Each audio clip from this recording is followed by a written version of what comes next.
got quiet enough, so I think we can probably go ahead and start. I realize some of you are in line, so please go ahead and get your food. I know food was a little late arriving, so I apologize for the line that ensued after that. But my name is Dr. Eric Dent, and it's my privilege to welcome you all to the third annual Distinguished Speech in Ethics. And we're able to host neat events like this because of the generosity of some visionary individuals who many years ago donated to endow an Uncommon Friends chair in ethics. And I'd like to recognize our primary benefactors for that chair. Linda and Bob Taylor are here tonight. If we could show our appreciation for them sponsoring an event like this.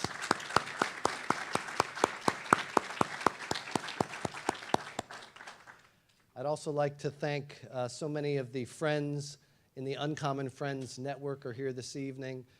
Those are all my partners in everything that we do together, so appreciate you all being here tonight. Most of the students that are here are in the Ethics and Values class here at Florida Gulf Coast University. And you know, when you say ethics to a lot of people, the first thing that comes to mind are the lack of ethics, right? You know, ethics for many people triggers somebody in handcuffs or somebody doing something wrong. But we're trying to do something quite different here with our education and really teaching ethics from a positive standpoint so that we're focusing on character development, integrity, and doing the right thing. And I tell the students that if you can day in and day out do the right thing in your little decisions and your big decisions, in my book, that makes you a hero. You're a cape-wearing hero if you're able to do that, because it's not easy. And a lot of people fall prey to the various temptations that they have to do something wrong. So I'd like to introduce you to one of my heroes who will be speaking with us tonight, and that's Cheryl Bachelder, who is a very passionate, purpose-based leader who's known as a crisp, strategic thinker, very franchise-focused, and has a lot of superior financial performance as a result of that. She's had several really neat corporate jobs. We were talking about her work at Domino's on the way over here, but the book, as you know, is primarily about her experience as the CEO for 10 years of Popeye's Louisiana Kitchen. When Cheryl took over as CEO, I think the stock price was about $11. She led 2,600 Popeye's stores throughout the world in 26 different countries. And in 2017, the company was sold to Restaurant Brands International for $79 a share. So quite a transformation in an industry like the restaurant industry. She is now serving as the interim CEO for Pier 1 Imports. So she's having to spend a lot of time in the Dallas-Fort Worth area, away from her home, which is in Atlanta. She's been married for over 30 years and has 3 grown adult daughters, and just got an update on her bio on the way here that actually 3 grandsons, not the 2 that she had just a short period ago. And she and her husband are members of Buckhead Church there in Atlanta, and she's very much an avid reader, an advocate for the classical education movement. And let's give a warm welcome to Cheryl Bachelder, our 3rd annual distinguished speaker, please. And everybody got a copy of the book, I hope, right? All right. And I just dropped it. Thank you so much. Thank you. Well, good evening, everyone. I'm so glad to be with you tonight. I hope you're enjoying your dinner, and we'll have some good time to chat together. I will look forward to talking to you and taking some questions this evening. I want to thank Dr. Dent. We met at an event in Washington, D.C., and he invited me to be part of this ethics series. I'm really grateful for that invitation. and his kind words tonight. I do want to thank all of you from the school who came out. I hope it wasn't a requirement of your class to come tonight. I also want to thank those in the community who have joined us and those who endowed this event. I will tell you that anyone who puts ethical leadership on their calendar, what night is it, a Wednesday night? I honor you, because that's a topic that we could use a whole lot more conversation about, and it warms my heart that you wanted to spend your time talking about that. So I have been a business leader for a very long time, and I will tell you that one of the quotes that has motivated me throughout my career was a quote from a Dr. Max Stackhouse. He's since deceased. He wrote a book called On Moral Business, and in the introductory remarks he said this. He said, increasingly, business leaders may be the stewards of civilization. And what he goes on to explain, and this is over 25 years ago, he explained that it is possible that other institutions might drop the ball. Institutions like government, education, religious organizations, the family, the community, might not prepare the world's leaders for ethical leadership. And I've found that such an interesting idea that I've gotten up every day and gone to work ever since. I want to share with you a bit tonight about what I've learned about leadership and talk about kind of how it's led me to a set of definitions about leadership. I will start by telling you that if you don't think you're a leader, I'd like to correct that first. John Maxwell says, all leadership is influence. And if you think about your life, whether you're a student, a parent, a worker, anywhere in the community, or just a good friend, you have an opportunity for influence. So I will refer to all of you as leaders as we talk about it tonight. I will also share with you my favorite definition of leadership. Do I point any particular way? Okay. We'll get the hang of it. There we go. This is my favorite definition. It comes from a gentleman named James C. Hunter. He's also written some leadership books. But I have found this to be the most actionable definition of leadership.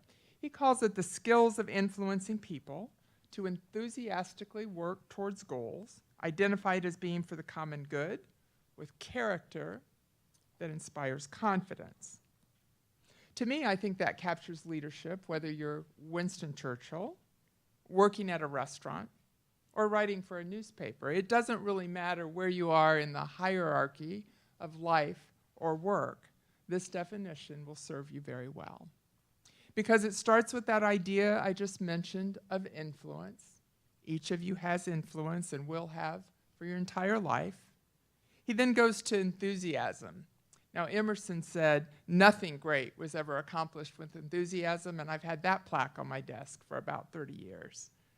Because why would you accept a leadership opportunity and not be excited about it? That just doesn't make sense to me. The definition then goes to goals, and I really wish it said big, hairy, audacious goals. That would suit me better. I like the BHAG word, because I think great leaders have courage. They actually take people somewhere. I call it a daring destination. But they do that for the common good. The idea that leadership is not about the leader, but it's about the good of the people that have been entrusted to their care. Character. If you're in an ethics class, you're probably talking about character. I've decided it's way more important than competence. People follow you for your character if your actions live up to what you say. Character inspires confidence when you're congruent in your life. People enjoy working for authentic, inspired, confident leaders. It's the essential of leadership. So as I talk to you tonight, I'm going to ask you to be thinking in your own mind, what do you believe to be true about leadership? Do you have any convictions about it, any beliefs? And are those beliefs showing up in the way you live your life and do your work? Well, my story, as I mentioned, is in the business world. And it started, my journey started early on in my career when I had this leadership experience. I had two bosses back to back. I was working in a large corporation called R.J. Nabisco, and the first boss, I met him on this day, called into his office, never seen him before, and he looked at me and he said, "Cheryl, I've chosen you to be the head of this division. Your talent is just what we need. I can't wait to work with you. I've heard you're great at innovation. We are going to have so much fun together." And I remember going home that night and going, gosh, that was different. Never been to a meeting like that. No one ever told me on the first day that they were going to be excited to work with me. Then a year later, that lovely person retired, and I met boss number two. Well, he invited me to dinner, and I thought, well, great. It's going to be another great first day on the job. And the first words out of his mouth were, "Cheryl, I've heard you're good. I'm here to trip you up." And then he smiled, like that was hilarious. And isn't it interesting that I remembered his words for 25 years? It made me really intrigued by the idea of what great leadership is. That second boss led our division to poor performance, and the division was sold 2 years ago to another company for a fairly low price. And the book about that time in my life is called Barbarians at the Gate. I've often said I never had to read it, I lived it. But the lesson I learned from that back-to-back boss experience was this. The first boss was really for the people and the enterprise. And as a result, the people happily performed their best work for him. And our performance results soared. Now that second boss, I will tell you, he was plenty smart. He was challenging, but everyone knew what it was about. He was ambitious for his own resume in his own career. And his approach didn't motivate anybody. And it didn't generate top performance. That's when I became interested in the notion of servant leadership. It's simply an approach to leadership that considers others more important than yourself. It's not a new idea, and I didn't think it up. In fact, you can read about it 5,000 years ago if you'd like to start there. There was a leader named Lao Tzu who wrote in the 5th century BC. He was an ancient Chinese philosopher known for Taoism. And this is the way he described it. A leader is best when people barely know he exists, and when his work is done, his aim fulfilled, they will say, "We did it ourselves." I think that's exactly what it looks like to be a leader who serves. Now, this approach was also taught later on in biblical teaching. In humility, consider others better than yourselves. Look out for their interests. Some also call it the golden rule, a rule that's found in 8 of the world's largest religions. In my lifetime, there was an individual who wrote a lot about servant leadership, and he wasn't a philosopher or a religious leader. He was a manager in the middle of a big old corporation called AT&T. I call him kind of a precursor to the cartoon Dilbert. He was sitting in cubicles, looking around, saying, "I wonder what good leadership looks like." His name was Robert Greenleaf, and he put out this notion that at the two extremes, there are two kinds of leaders. At one extreme, there is the leader first, who assumes the position of power, primarily for their own purposes, and takes the organization on a journey from that perspective. On the other hand, he said there's a leader who serves first. They too, he says, assumes power, but that power has been given to them to serve the people entrusted to their care. And he gave us a question that I have found really provocative. He said, if you want to know whether you're a leader who serves, he gave us a question called the best test. Now, I have shortened it because it's almost a paragraph. The question is basically, are the people you lead better off because of your leadership? Are the people you lead better off because of your leadership? I think it's a pretty compelling test. So that leads to this question of, do leaders who serve actually deliver any performance results? The evidence is actually pretty strong for this, and so I'll remind you of the evidence. There's lots of books written that document the financial case. One of the originals was Jim Collins, who wrote From Good to Great and proved that leaders who have a humble heart for serving their organizations outperform the rest on all the public company financial metrics. And more recently, a great professor up at Wharton wrote Give and Take. It's another, MIT researched thesis. I mean, the numbers are hard and fast, that says those who give outperform those who take.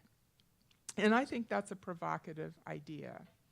But I don't think very many people believe it. I think we buy the books and they stay on our shelves. Conventional thinking about leaders like this are they probably lead a charitable organization or a nonprofit, because only a self-absorbed leader could deliver results. Even our culture says nice guys finish last, right? So today, I really want to challenge that line of thinking. I coined this idea of dare to serve leadership. I want to challenge you in whatever setting you find yourself to explore this idea of dare to serve leadership and see if it can't lead you and your organization, your team, to superior performance. It chronicles this time in my life where I served as CEO of Popeye's Louisiana Kitchen. It was a total of 10 years, and as you heard, it was a global restaurant chain, 26 countries, about 60,000 employees. We decided to test this idea with a leadership team of about 7 or 8 people that stuck together through that time. And I'm going to share our experience doing that with you tonight.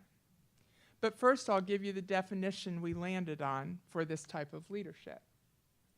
We said that a dare to serve leader is a leader with the courage to take people to a daring destination, yet the humility to serve them well in the journey. And we found that it was in the dynamic tension between the courage and the humility of our leaders that actually created the conditions where people performed their best work. So a simple idea that daring and serving leads to superior performance. So here's our story. It began in 2007 at a struggling restaurant chain with a 7-year history of declining sales and profits. They had had 4 CEOs. Change had been constant. Chaos was pretty much the norm, and the morale was some version of mad, sad, numb, or miserable. The relationship between the company and its franchise owners who actually run and own the restaurants was terrible. And as you heard, the stock price had slid from $34 in 2002 to $11, $12, somewhere in that ballpark in 2007. So that's when we decided to put this idea to the test. Now, some would say, what better time? You hadn't got much to lose, right? But we thought it might be interesting to try to prove this notion in a public company with 340 business owners, the franchisees, and some skeptical short-term investors. Looking back, these were the 3 tenets that I'll share with you tonight. The first was this idea of a daring destination. This is the slide we put on the screen. The meeting was in Orlando, Florida, on November 1st of 2007. We said, we're going to make this brand amazing, top-tier performer. Whenever you do that, by the way, the slide always has stars in the background. Always stars. We said we were going to grow sales and profits and new unit returns to be top-tier among our competitors. And frankly, on that particular day, that was a harebrained notion. Most people would have called that aspiration nuts. In the outside world, people said, don't you understand? Popeyes is a 35-year-old brand. It's dated. It's a thing of the past. But nonetheless, we were the leadership team. So we had to go home and bring that to life. We had made a promise. So we did what all teams do. We went home, and this is called a roadmap. If you haven't heard about that in business school yet, your plan always has to fit on one page. So we created that page of specific goals, tactics, that we would do. We would develop new products to make it more exciting. We would improve the guest experience, make it faster. We would save money in the supply chain so the owners would make more money. We would build new restaurants that had higher returns. I just want you to understand we had a real rigorous metric-based business plan from the start. It was courageous. It was daring. Most people would have said it was past what they could imagine on that particular day. But what we did as a result of this plan is we created a whole pipeline of new innovative products. We won awards for years on having the hottest new products in fast service restaurants. They drove incredible sales. Once the sales started to grow, we persuaded the owners to invest in the restaurants, and we remodeled the entire system of 2,600 restaurants over 24 months. That normally takes 7 years. We made our drive-thrus dramatically faster. We went from number 98 out of 100, that's called slow fast food, to top tier. And we did save our owners about $45 million in the supply chain. We improved their margins from 17% to 24%. They made more money. So we did all the things required to truly transform the business proposition. But I want to draw your attention to how we got to those results, because we found the second tenet of our turnaround was more important than the first. The second tenet is we chose to serve, a conscious decision on who we would serve well to transform the company. And frankly, I do remember this meeting like it was yesterday. We were in a hotel room with a flip chart, and we started putting all these names on the board of the people that we serve, and there were a lot of them. The board of directors, the shareholders, the regulators, the accountants. I mean, in public companies, a lot of people have your number. And our CFO raised his hand and he goes, "Come on, Cheryl, we have to serve all those people. What are you talking about?" Well, I do need to explain our business model. In franchising, the way it works is we license the rights to the brand and the operating system to an entrepreneur, a family business, a small company. And they borrow all the money to build the restaurant. They hire and train all the people. They put the crews together. They build relationships with the communities, and they're actually the ones that serve you that amazing food. So I think it's probably not a shock that we chose our franchisees as the people that we would focus our service on. We decided that day that they were the lifeblood of the company, that we would measure our success only by their success, and that would be the characteristic of our turnaround. Well, here's some of our folks. There weren't any women, I'm sorry. They actually were 10 men. Became good friends over the years, but at this particular time, not only had we not chosen them as our first priority, we didn't even like them. We found them annoying, emotional, way too passionate, obnoxious phone calls. A lot of the hallway talk was, how could we get them to call us less often? That was the mindset of the organization. The most important people in our business model were not our favorite people. So frankly, looking back, we had to make a decision that was even more difficult than serving these people. We had to start by overcoming that long history of dislike for our own owners and actually love the people we lead. Now, before you get all excited about the love word, I'm talking not about the feeling, I'm talking about the action verb. We decided that we would love these people for making the huge investment they made in Popeyes. We would love their passion about the future success of the company. And we would love them enough that we'd actually listen to their input and their ideas. And that was a game-changing notion. More than any other conviction we had, this differentiated our performance over our competitors.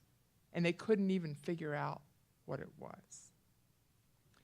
Now, were the franchisees convinced? I think it's a good question. I should have brought one here tonight. Sometimes I do. I'd rather you'd ask them. We each year surveyed our owners and we asked them to grade our leadership on a number of traits. But the overall trait was, have you been well served? And when we started, we had a 76% score, right? You know what that means. It's a really pretty crummy grade, right? C, something like that. And when we finished, we had a 95% every year, year after year after year, because they felt served well. They felt the love, as I like to say. So we declared a daring destination, step one. We chose to serve our franchise owners, step two. We actually decided to love them. And then the third and final point I want to share with you is we delivered results. And my premise is there are no great leaders without great results. Think about it. Like, I don't think I'd be teaching a class tonight if we didn't have some results, right? But more important than that, nobody would have been well served had we not had performance results. So let me share with you a few of them that we haven't touched on yet. I have a sticky finger. So over a 10-year period, the restaurant sales of an average restaurant went up 45%. The restaurant profits went up 75%. The U.S. market share went up 75%. I mentioned to you we remodeled the system. We built more restaurants in the last 2 years of our team leadership with top-notch financial returns, the highest in our industry, more restaurants than any competitor except McDonald's. And we were opening up markets around the world. Popeyes has been honored with a long list of awards for that performance, and then publicly noticed for the performance of our stock price. That sale that was mentioned, before the sale, just to give you some context. Okay. There we go. Before the sale, the price had gone from $13 to $61. That would have been at the end of 16. And the sale was, as mentioned, $79 a share, which was the highest multiple ever paid for a restaurant chain in history. Really high price. And it was really unexpected. So while we didn't plan for that or see it coming, it turned out the shareholders were really well served too. So on the conventional metrics that society uses to measure business performance, serving performed for them also. So with that story as our backdrop, I'd really like you to think about the implications of this idea to you. What's the implication of our story to your story? And could Dare to Serve leadership serve you and your team well? I want you to be thinking about when you graduate from this lovely university, would you want to work for a Dare to Serve leader? And would you like to be that kind of leader? There's a reason there are very few of these types of leaders in our culture. It's not only the fact that it's not taught often, it also has a really high degree of difficulty. The biggest difficulty I would tell you about being a Dare to Serve leader is having courage. Now, I have a daughter who's actually done this. I have not. I'm just not that comfortable with physical risk, but I rather enjoy business risk. I found a very interesting piece of research, though, that you might enjoy. In 2009, there were two academics in Australia named Brymer and Oates, and they did this study on people who do this kind of thing, extreme sports, right? I'd never heard of some of these things, base jumping, waterfall kayaking, big wave surfing, right? Extreme mountaineering. And the researchers found this. There was a positive transformation in two attributes of these athletes. One of them was courage, and the other was humility. Now, there's only one team sport in extreme sports, and it is the mountaineering sports. So that's the one I've chosen to study, because I can kind of picture it would take courage, right, to go up to the top of Mount Everest. But you would also have to think through the implications to your team and getting them there alive. Not everyone makes it, you know. So it led me to see leadership as this balance between courage and humility, and the fact that we don't control all the outcomes of our leadership or our sports. So this is an extreme sport. I may give up on the clicker here any minute. There we go. It's an extreme sport. If you want to be a boss who leads courageously, you're going to need to summon up some brave ideas, some brave investments, some brave trade-offs in your life to pursue some bold and ambitious endeavors as a team. So as you think about this in your own life, are you going to be the courageous one that takes them to the top of the mountain, a daring destination beyond what they could have imagined for themselves? Then there's this idea of humility. And frankly, most people, particularly in college, kind of think of that as the doormat character trait. I think that skepticism pervades culture. I think for a long time I didn't think business was a humble way to serve. I knew a lot of people in nonprofits, missionaries and soup kitchen leaders and social workers, and I think I really admired that their leadership had so much profound impact on other people's lives. And I was probably even a bit embarrassed that I was a corporate business leader and they were doing noble work. And then, of course, the bosses in my generation, the ones in handcuffs that were referenced earlier, they were a little embarrassing too. But eventually I realized, and you will too, that you have to decide what kind of leader you're going to be and whether you're going to end up on the list of someone's best boss or worst boss when they get to the hotel conference room. I learned something about humility from a surprising life event. In the fall of 2001, I was diagnosed with breast cancer. It was unexpected, not in my family heritage. And don't get worried, I'm not going to go teary or anything and share a big sad story. I just want you to understand that for type A leaders, having a surprising health event really throws you off your game, right? I like my plans, and I was surprised.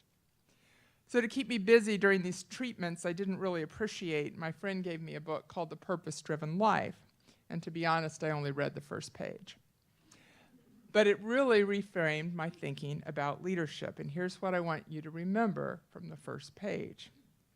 Rick Warren says, the purpose of your life, it's not about you. Purpose of your life, it's not about you. Well, frankly, sitting in the lobby of the doctor's office, I was pretty much thinking about me. And what a provocative thought, and what the right time for that thought. He goes on to say the purpose of your life is far greater than your own fulfillment, your peace of mind, or even your happiness. It's far greater than your family, your career, or even your wildest dreams and ambitions. Now, he comes from a faith perspective, so he says if you want to know why you were placed on this planet, you must begin with God, who created you for a purpose, his purpose. Now, that's a Christian worldview. But if you don't share that view, I think the statement's still a pretty big challenge to you and your leadership. What if this life isn't about you, about your accomplishments, your resume, your ambitions? And what if the only legacy that really remains after your life here is the memory you leave in the lives of the people that you've served? Will you be remembered as the best boss or the worst boss for the people that were entrusted to your care? Well, I want to take this idea of loving the people you lead one step further. I want you to think about putting this into action, whether it's in a case group in the business school, or a fast food restaurant team, or a full-time job after college. Are you going to take the time to get to know the people that you work with, their strengths, their values, their life experiences? If you're their leader, are you going to position them and prepare them for success? Are you going to speak to them candidly, setting expectations, and give them regular coaching feedback that helps them grow? Are you going to notice them, celebrate them, thank them? Are you going to look for opportunities to advance their careers? And are you occasionally going to hug them in an HR appropriate way? I kept that in even this whole year. In our culture today, there's a lot of talk about respect and dignity for other human beings. But I'll be honest with you, it's mostly talk. And in the workplace, if you walk around and say you respect others and then don't value their contributions and love them daily for making their contribution to your team, you haven't given them any dignity, any purpose. You haven't given them respect. And it's simply the most underestimated aspect of leadership. If you're brave enough to actually care about and love the people you lead, It will have a multiplier effect on your team and the results that you create together. And if you don't believe me, I want you to just think about one leader in your life that has loved you and whether it made a difference or not. So are you going to love the people you lead? Now, last but not least, I mentioned that I don't believe if you don't deliver results, you haven't served anyone well. But I really believe in culture. We've got this upside down point of view that brave leaders tend to be self-focused. That's why there's only one executive on the cover of every business magazine in America. There's never a team. I tried to get a team on a business cover. They won't do it, okay? Our culture is one person, one success. So we tend to think that that self-individual ambition is what drives performance. And at the other end of the spectrum, we think that humble leaders, the doormat leaders, are only serving as an end in and of itself and don't care about results. And that's probably why this idea of servant leadership hasn't got that much traction. But dare to serve leadership can't be credible without performance, and the people can't be well served without results. And so I'm just going to keep poking all night on this point, that if you serve, you set up the conditions for people to perform their very best work. I've been inspired by a leader in the Atlanta community named Eric Nelson. I brought him with me tonight on video, couldn't come. But it's an entirely different way to think about leadership. Eric is the head of Emory University's choral department, teaches people how to direct chorales. But the group he's going to tell you about tonight is a group of volunteer singers from across the city of Atlanta that come together to sing really challenging a cappella choral music. And their concerts are sold out. Now, this isn't going to be your style of music, but I want you to take a look and learn from Eric's leadership.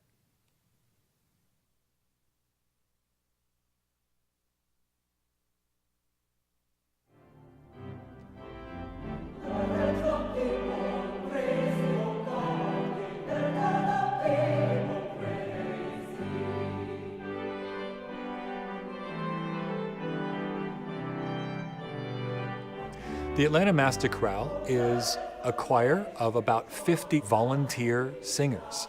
The group aspires to sing at the highest level possible, to rival the best professional choirs in the world. We are aspiring to something really, really remarkable.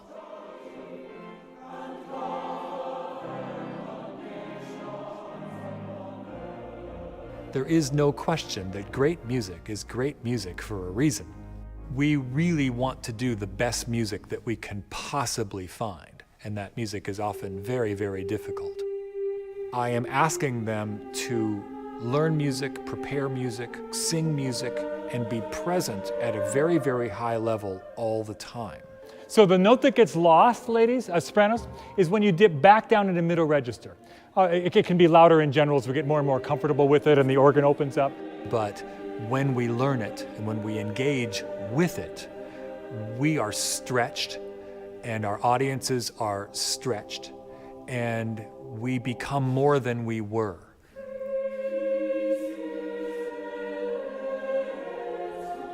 When it comes to rehearsal, I have prepared everything that is going to happen, not just in that particular evening's rehearsal, but I know where we're headed. So, in a way, I'm the most important person in the room. On the other hand, when we perform, there's only one person on that stage who did not sing a note, and that's me. So I am guiding, preparing, enabling, shaping, but in the end, I'm the least important person in the room.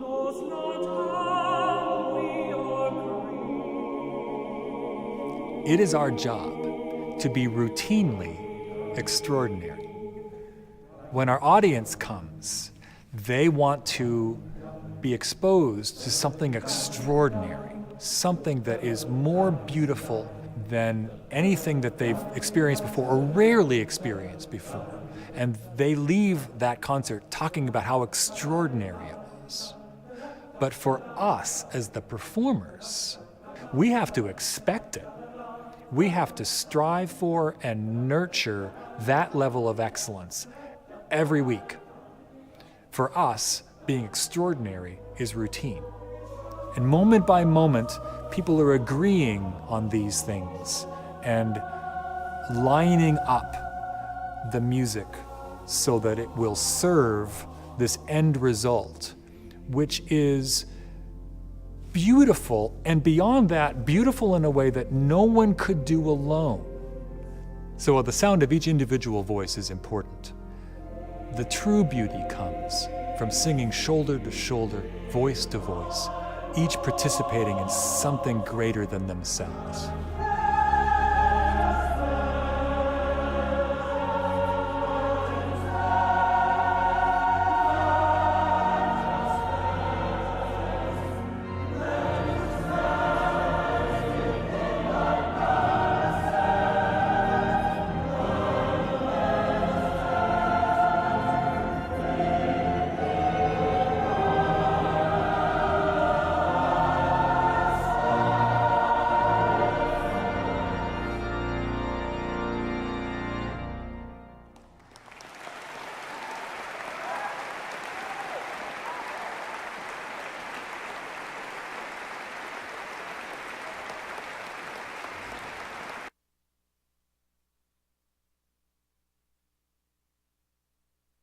In everything he does.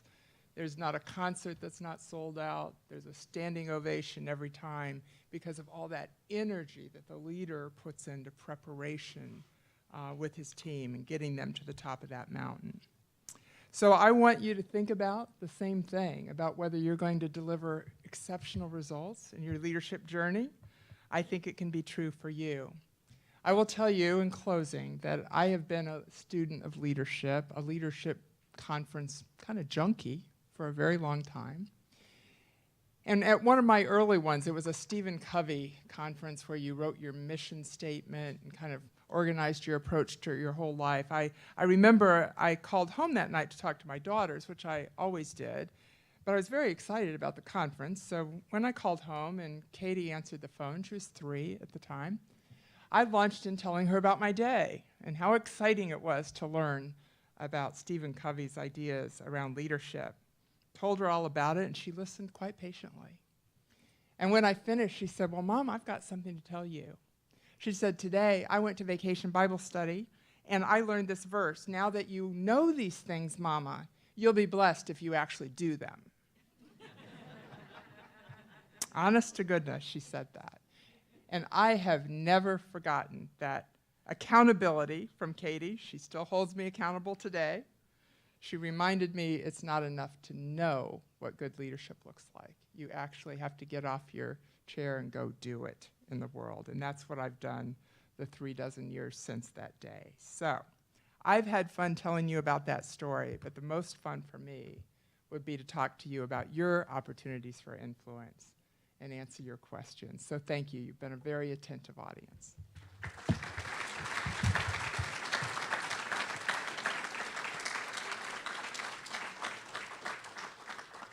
Now remember, I talked about courage, and that includes questions. The courage to ask a question.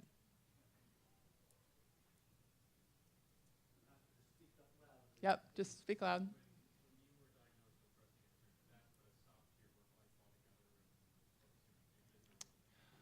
Yeah, so when I got breast cancer, I was lucky to have caught it early. I missed 1 day of work and did my treatments before I went to work, which is a little weird. Like I said, type A personality. But I'll tell you, there were a couple things I learned from that experience. There is some value in keeping your routines in order when you go through difficult times. And we all are going to go through difficult times. So whatever your challenge might be, I think there's some order in sticking with your routines. And it particularly helped our children because things looked normal at our house. And in fact, recently my oldest daughter was interviewed. They did a documentary on our lives, and they were trying to get drama, right? The camera's in her face, and they said, "So what was it like when your mom got breast cancer?" And she goes, "Well, I think I was thinking about my prom dress, to be honest." You know, she was 13 years old. So We tried to keep an orderly home, and we wanted to keep a mindset of hope around our kids. And so we went kind of straight through it. I probably could have taken a couple days off. But thank you for asking. Yes?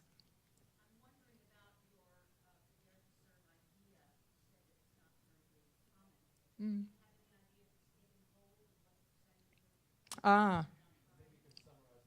Yes.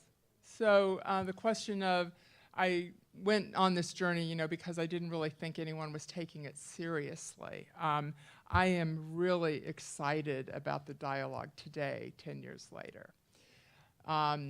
When I first came up with this notion, I was lucky to meet Stephen Covey's son, Stephen M.R. Covey, who wrote Speed of Trust, and Ken Blanchard, who wrote 1 Minute Manager and those kinds of books. We tend to speak at the same kinds of events because they think and talk about these things. And so I remember the first time I met Ken Blanchard, he said, "We're going to turn this into a movement."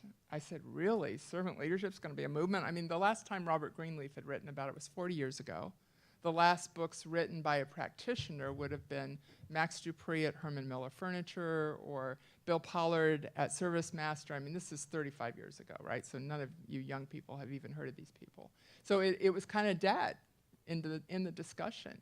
I'm proud to say that with Ken's and Stephen's help, last fall we wrote a book with 40 case studies on practitioners of servant leadership in large companies, Interstate Batteries, Boeing, just a wonderful set of stories to help people understand this is for real and that there are many practitioners. The only challenge you really have with servant leaders is they don't like to be speakers and they don't like to be on magazine covers. So it's hard sometimes to get the stories out, but we found an interview format that has really brought the stories to life.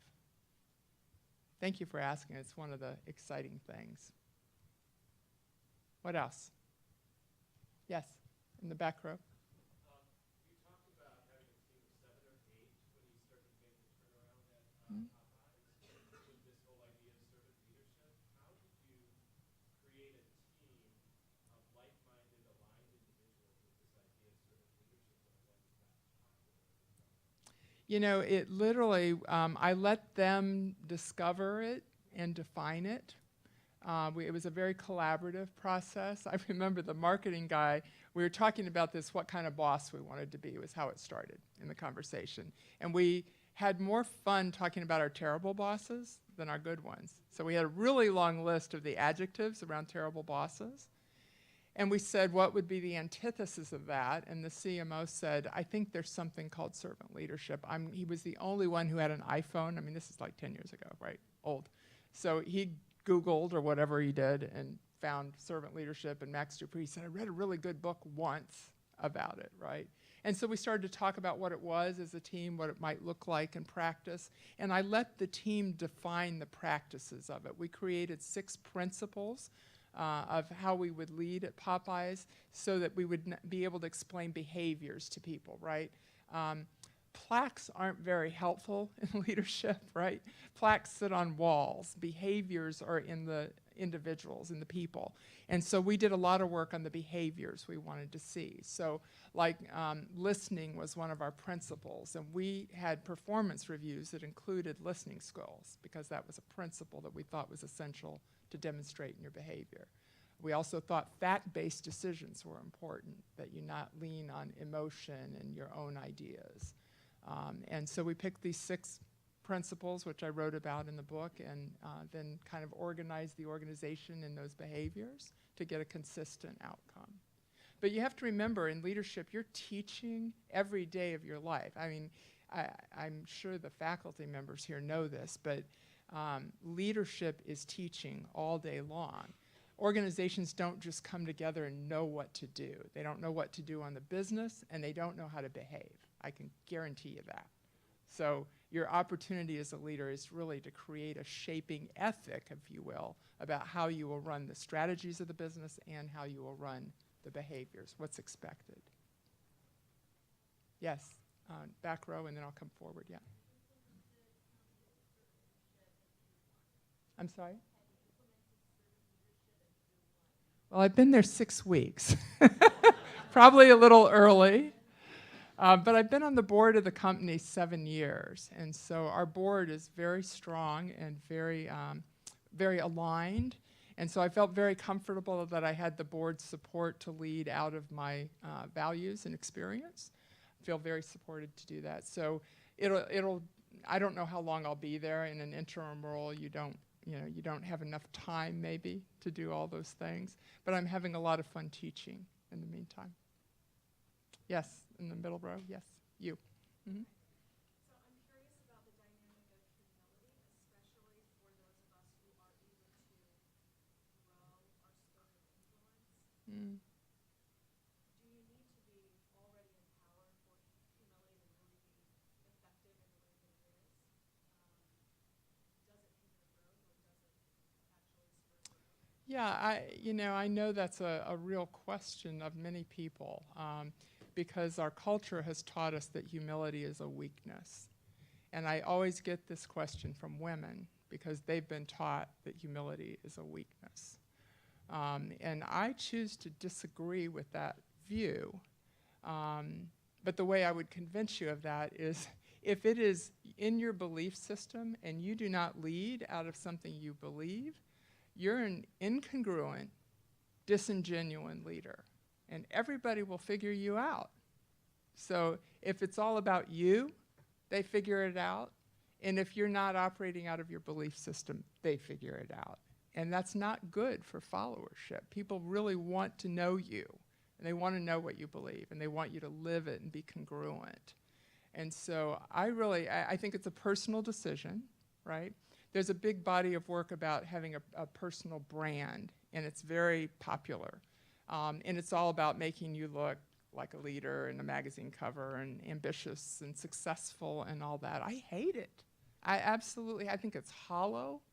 I think it's like marketing spin on you as a person as opposed to you becoming an authentic leader. So I'm pretty obnoxious about it.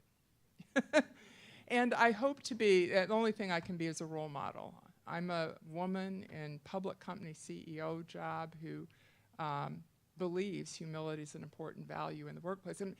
But you have to, the definition isn't doormat. The definition is only thinking of others more important than yourself. And you can do that in the boardroom, and you can do that in the CEO office, and you can do that as a manager early in your career.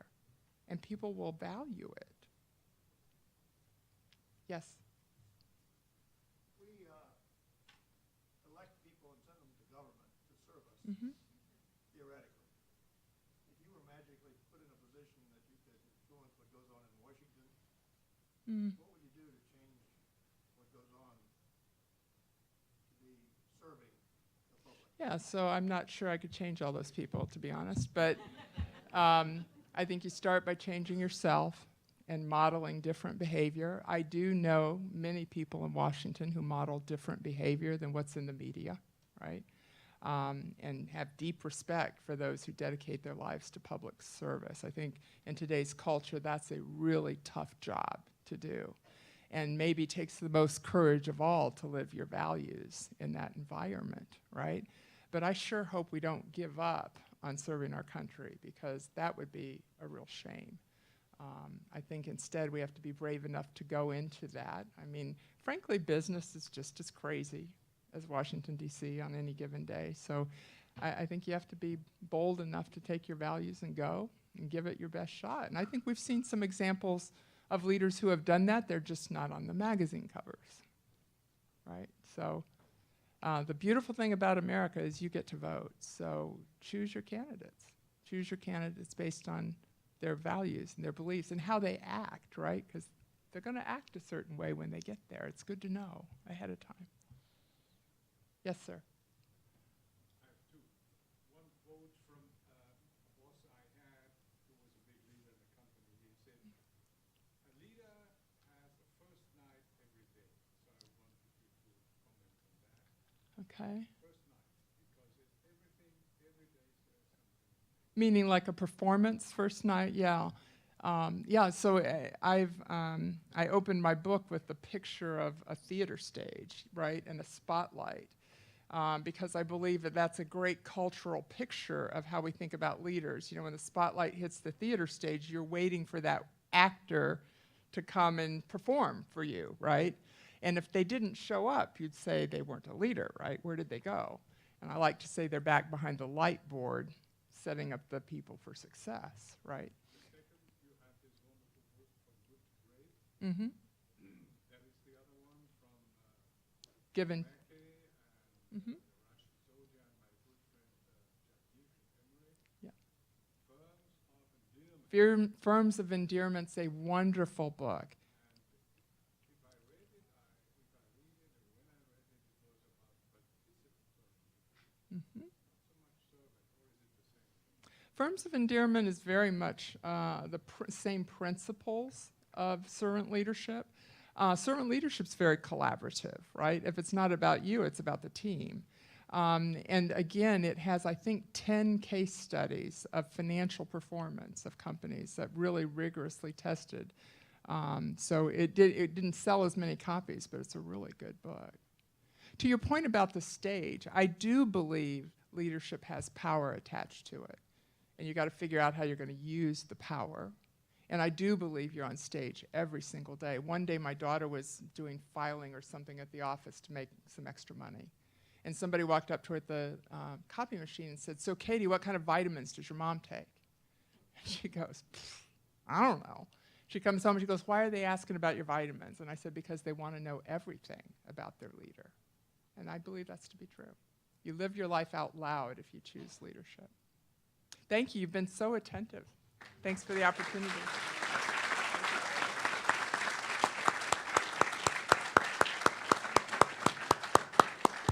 Well, thank you all for being here tonight. I think Cheryl's able to stay for a few minutes if anyone wants to get their book signed or otherwise speak with her. And there's probably a little bit of dessert and food left. And good evening, everyone.